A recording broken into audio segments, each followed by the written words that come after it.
storms, but yeah, hopefully you guys are now doing better than last week. So, okay, let's move on to improper integrals. This is in worksheet number 6. Again, these are some problems that I just lifted from the textbook. I didn't know, but in my version here, I lost my the title that I inserted and the disclaimer that these were just lifted from the calculus textbook.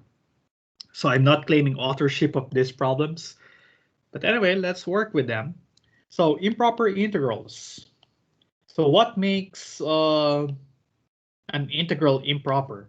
So if you have an integral from a to b of f of x dx, this becomes improper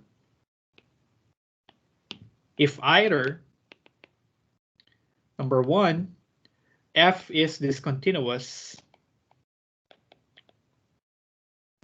at some number in a b, right? So if you look at the integrand, and you notice that that integrand is discontinuous at some number in the closed interval AB, then automatically it is improper, right? And the other possibility is that either bound is infinite. And I guess the second condition is much easier to spot, because once you look at the bounds, if at least one of them is infinity, then it's automatically improper, right? So, and then if your integral is improper, what we do is to transform it into a limit problem. I mean, what we try to do is to first identify what's the cost of impropriety, if we can call it such in such a manner. But look at the number that causes the integral to be improper, and we replace it by a variable, and then take the limit of that new variable as it approaches the number that we replaced, and then evaluate that limit. I know that's a lot of mumbo jumbo, but let me show you what happens through an example later. But we say that essentially what we try to do is to turn the integral into a limit, or into a limit problem. Then if the limit exists,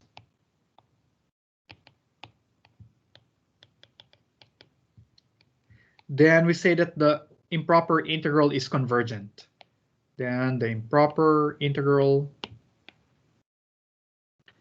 is convergent.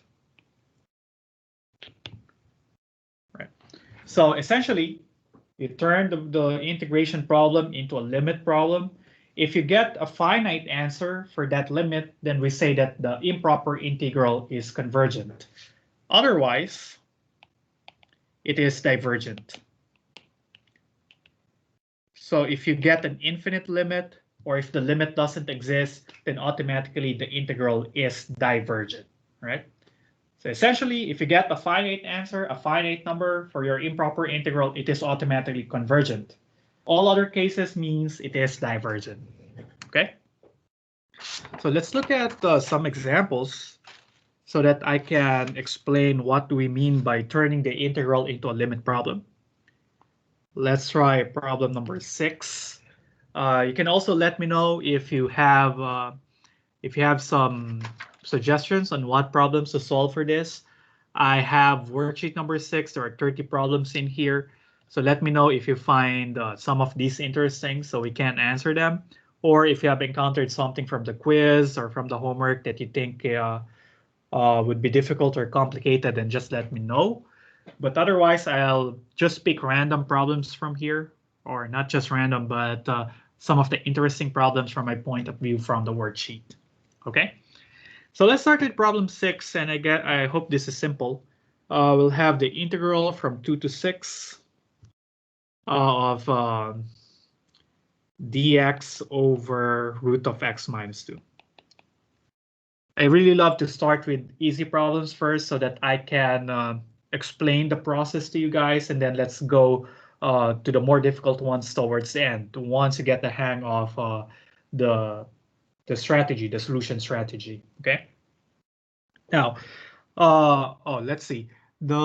the instruction here is to first determine if each integral is improper. Then if it is improper, then we need to state why and rewrite it as a proper limit and then solve. Okay, so first we notice that the integrand is 1 over root of x minus 2. And that's sort of a rational function which will be divergent, which will be discontinuous when the denominator is equal to 0. And if you look at the denominator will be equal to 0 when x is equal to 2. And unfortunately, 2 is in the closed interval 2 to 6, right? So that means this is improper.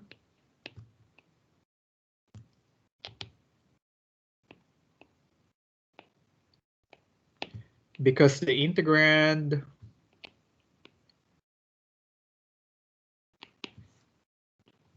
is discontinuous at x equals 2. And x equals 2 is part of the integration interval, right? So since we have resolved that it is improper, and we know what causes the integral to be improper, so what we do is turn the integration problem into a limit problem, meaning we change the cause of the discontinuity into another variable. I'll call it, say, the variable a. You can use any other variable you want aside from x. So, and then until 6 of dx over root of x minus 2. And we take the limit as a approaches 2 coming from the right. Okay, so it's important. You turn it into a limit problem first, and then you make sure that you are approaching the cause of discontinuity from the proper direction. Here I am approaching 2 from the right. Why from the right? Because remember, the integration should occur from 2 to 6, right? So basically, we are only interested on the interval 2 to 6 because that's where we will perform the integration. And in particular, we want to approach 2 coming from the right. So these are our values for a. Because we don't care about what happens from the left of 2, because that is outside the integration interval. So we don't care if the limit will not exist coming from the left of 2, because that's outside of our universe, which happens to be the closed interval 2, 6 here. So essentially, you just need to take the limit as a approaches 2 coming from the right. Okay? So, okay, let me just leave that note there so that if you see the picture, you will be reminded how to determine if you are going from the left or going from the right. And then now we need to perform the integral here. But for that, I will let u to be equal to root of x minus 2. Oh, sorry, not root of x minus 2, because that will require a du that has a square root, which I don't want to happen. So the right substitution here is x equals 2. U equals x minus 2. Then du will be equal to dx.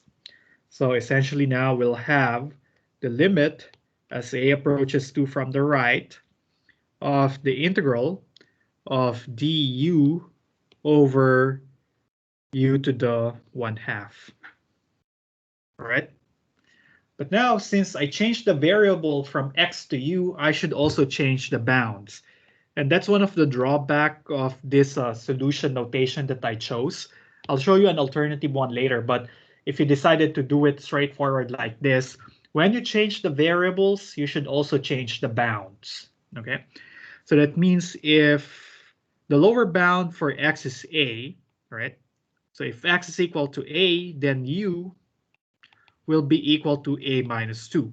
So the lower bound here would be a minus 2. And the upper bound is 6. So if x is equal to 6, then we need to know what's the value for u. And that value of u would be our upper limit.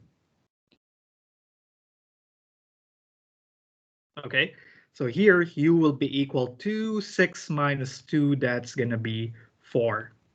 So the upper limit is 4. Okay.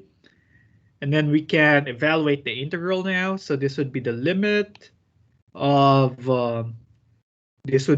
remember this is basically u to the negative 1/2 du. So the integral would be u to the 1/2 all over 1/2, evaluated from a minus 2 to 4, and then we take the limit as a approaches 2 from the right. Okay? Then let me just rewrite it as 2 root of u, evaluated from a minus 2 to 4, as a approaches 2 from the right. And since I was very careful here that when I change the variables to u, I also change the bounds, right? So I don't need to revert to the original variable anymore because, yeah, the bounds are given for u. So I'll simply use the fundamental theorem of calculus here and then plug the upper limit minus I'll plug the lower limit, okay, and take the limit as a approaches 2 from the right. The first term goes to 2. And then what happens when a approaches 2 coming from the right? Well, this guy will go to 0, right? And hopefully here you see that why it is important to take note of the direction. Because here, remember, if I take the limit as a approaches 2 from the left, the limit of the root of a minus 2 won't exist because there is no graph to the left of 2, right? So that's why if you forgot to write the direction for the limit, then the limit won't exist. But remember that we are just concerned with the behavior as a approaches 2 coming from the right. And hence this limit, or the limit corresponding to the second term, will exist and will just be equal to 0. Essentially here we'll have, I'll have 2 times 2, which is equal to 4. Yeah, Kevin, Christina is correct. What I did here for the new bounds is I just plug in x into the u substitution. Let me go here a little bit. Remember, I let u to be equal to x minus 2, and the lower bound here is x equals a. So when x is equal to a, I want to know what is the value for u. So in order to find a value of u, I just go back to the u sub and then plug in x equals a. So I have u equals a minus 2. Similarly, the upper bound here is x equals 6. So that means when x is equal to 6, I want to know what's the value of u. But we know that u is equal to x, which in our case is equal to 6 minus 2, so we get 4. Okay? And the rest is the limiting process. All right? So I want you guys to pay, again, extra attention to the notations because the instructions here in the section exercises, and I guess also in some of your homeworks, you will be reminded to use the proper limit notation, right? So you first need to translate it to a limit problem, and remember to keep the limit symbol as long as the limiting variable is still present in your solution. You only stop writing the limit symbol once all the variables a are gone. Okay. So let's try another one. Probably let's try problem 23. Problem 23 is the integral from 0 to 4 of e to the root x over root x dx. Okay, so here this is improper because the integrand is discontinuous at x equals 0, which happens to be in the interval of integration, right? So it's an improper integral. So whenever solving improper integrals, we need to write it as a limit first, right? So this would be equal to the limit of the integral. We replace the cause of discontinuity by another variable. Let's say a. 4 is fine because it's continuous other than other than at x equals 0. And then we take the limit as a approaches 0 coming from the right. Okay? Because again, we are only interested on the closed interval 0 to 4. And the only way we approach 0 on that interval is coming from the right. And then we'll have e to the root x over root x dx. And then if you don't want to change the bounds, because that might, the notations might pile up easily, right? So one thing you can do is to evaluate the improper integral instead. So note that you can start by solving the improper integral e to the root x over root x dx, so that you don't have to change the bounds. So here I can let u to be equal to root x. Du would be 1 over 2 root x dx. So that means 2 du is equal to dx over root x, right? So this indefinite integral can be rewritten as 2 e to the u du, right? And since I am writing a separate solution for the indefinite integral, so I don't need to change the bounds, or I don't need to worry about the bounds right now. So, okay. And then I'll integrate this. I'll get 2 e to the u plus arbitrary constant c. And then I'll revert to the original variable. I'll have 2 e to the root x plus the arbitrary constant c. So I know what's the antiderivative of e to the root x over root x. So now I can go back to my improper integral. So here, I'll just copy it over. Okay. And then I know that the integral can be evaluated as 2 e to the root x evaluated from a to 4. As a approaches 0 from the right.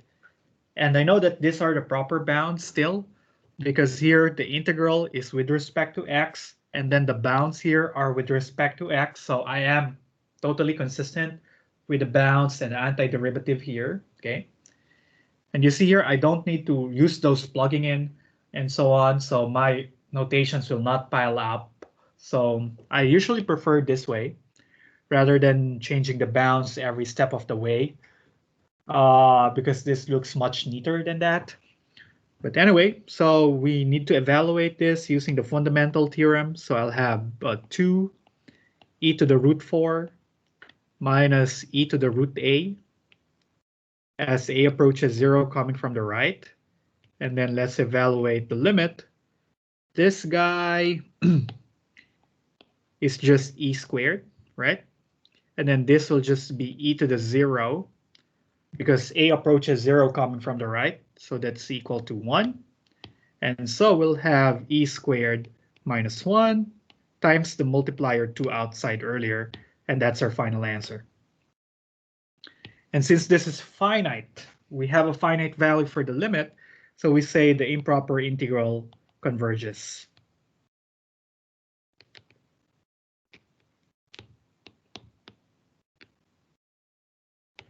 Okay.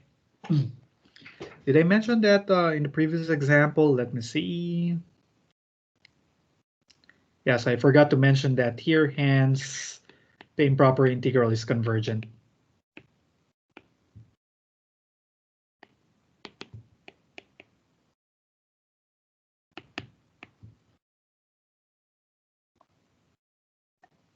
Okay.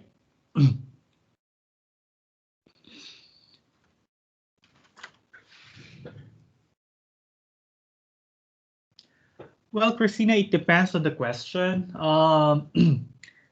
If the question in the problem asks you whether the integral converges or not, then you have to write that final conclusion that the improper integral is convergent. If it's just asking what is the value, or if it asks you to evaluate the improper integral, then giving the number 2 times e squared minus 1 is fine, right? So just read the problem carefully about what is being asked. Okay, let's try another one. Okay, let's try problem 13. Problem 13, integral from -1 to 2 of 3 over x squared dx, right? And then look at the integrand. The integrand is a rational function. So we know rational functions are discontinuous when the denominator becomes 0.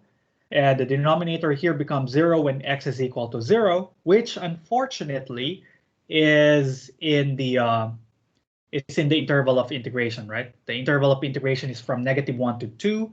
0 is in there, so that means it is improper. So let me just formalize that. The integral is improper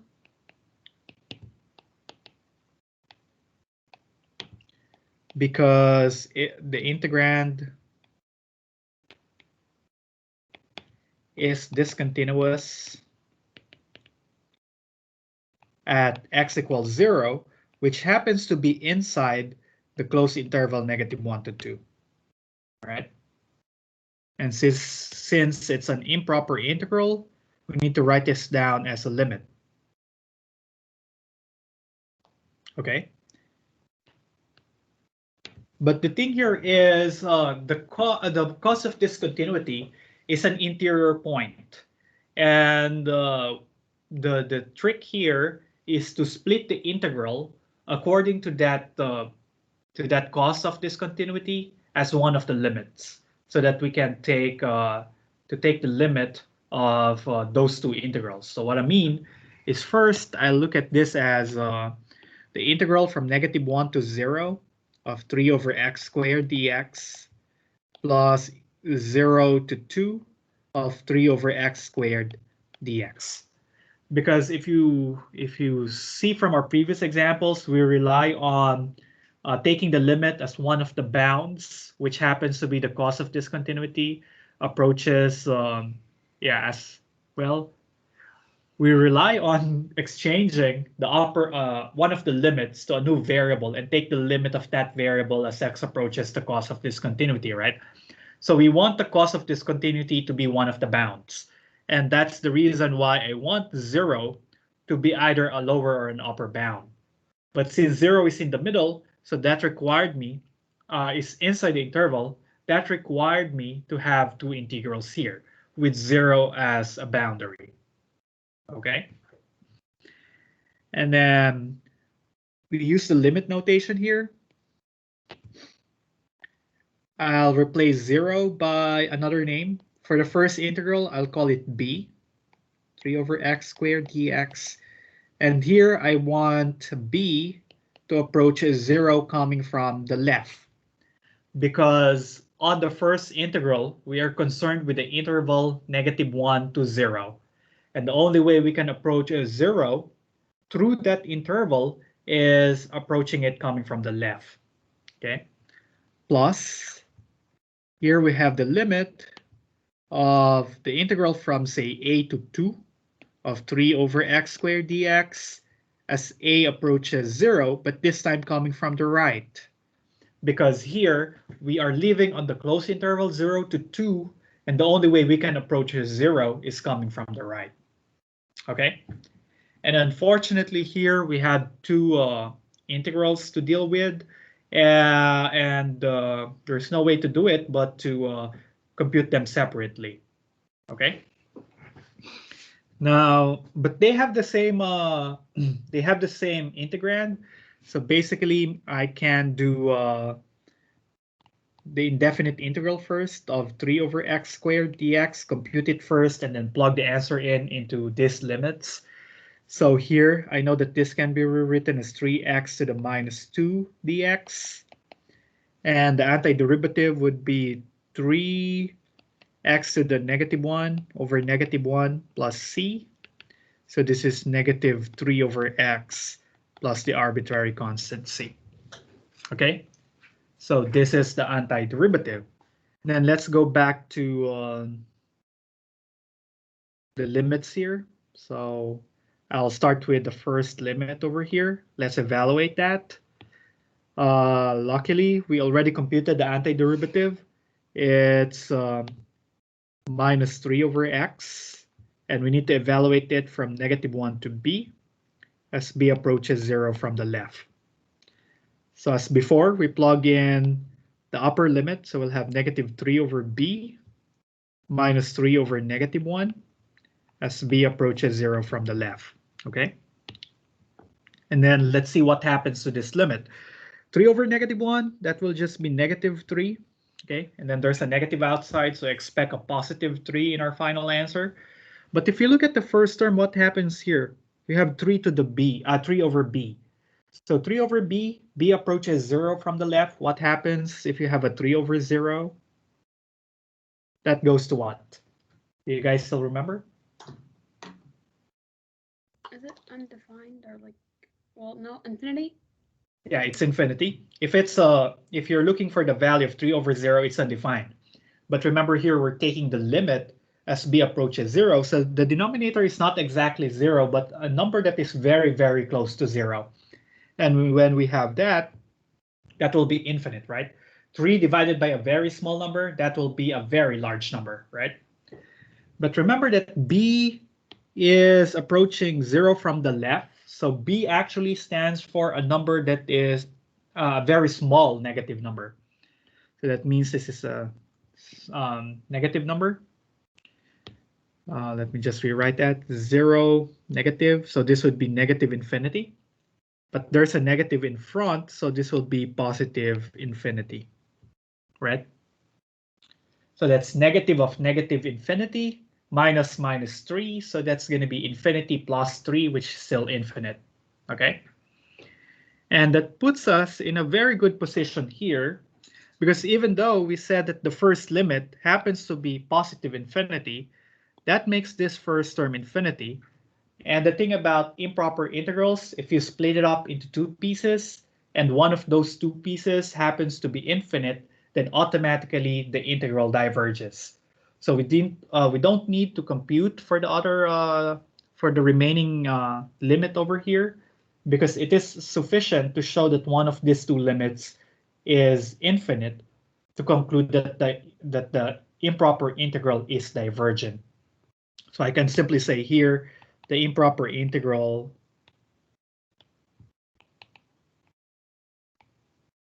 diverges.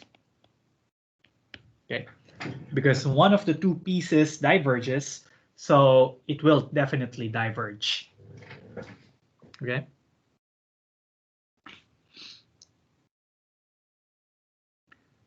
Lucky us, because we don't need to compute 2 limits over here. It turns out that one is divergent, so automatically the sum is divergent. Okay, is that good? We have time for one more example. Let me see which one would be good. Any questions, guys?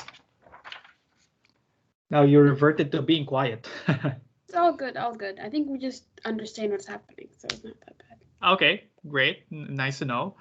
Let's see another one. Let me pick one good problem. Let's try problem 20.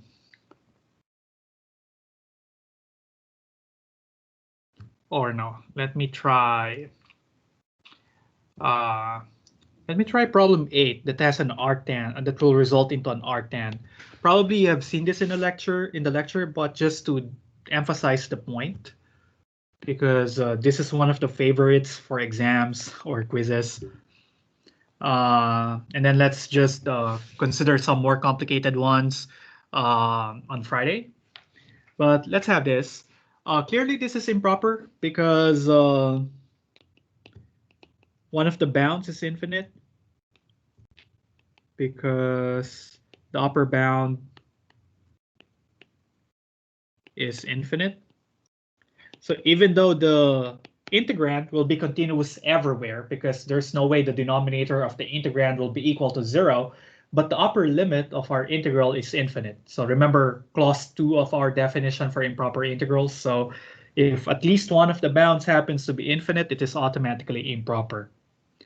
And as before, we just turn this into a limit problem. Okay. By replacing the cause of being improper, in this case, the infinite upper bound or upper limit, let's call it by another name. Let's disguise it as the number b. Same integrand, and take the limit as b approaches positive infinity. Okay. And then if you look at this, 2 over 1 plus x squared has antiderivative 2 arctan of x evaluated from 0 to b as b approaches positive infinity. All right. And then let's plug in the upper and the lower bounds. So we'll have the limit of 2 arctan of b minus arctan of 0 as b approaches positive infinity. Let's go to the subtrahend first because that's easier. Arctan of 0. I hope you remember that this is nothing more but the angle whose tangent is equal to 0. Of course, restricted from negative pi over 2 to pi over 2. If you remember your unit circle, arctan will leave here. We're looking for when is the tangent equal to 0. Tangent will be 0 if sine is 0, and sine is 0 over here, and this is the 0 angle. So arctan of 0 is 0. Okay. And then for the minuend, we have arctan of b, but we know that we want b to approach infinity, so you can imagine this to be arctan of positive infinity, right? But what is arctan of positive infinity? Arctan of positive infinity is asking us what is the angle whose tangent becomes very, very large, right? So remember arctan, so we're looking for arctan of infinity is the angle theta such that tangent of theta is equal to positive infinity. I'm putting it in quotes because this is technically not correct because we know tangent only has finite values. Okay, but remember that tangent is sine theta over cosine theta. So basically, how do we get an infinity out of sine over cosine?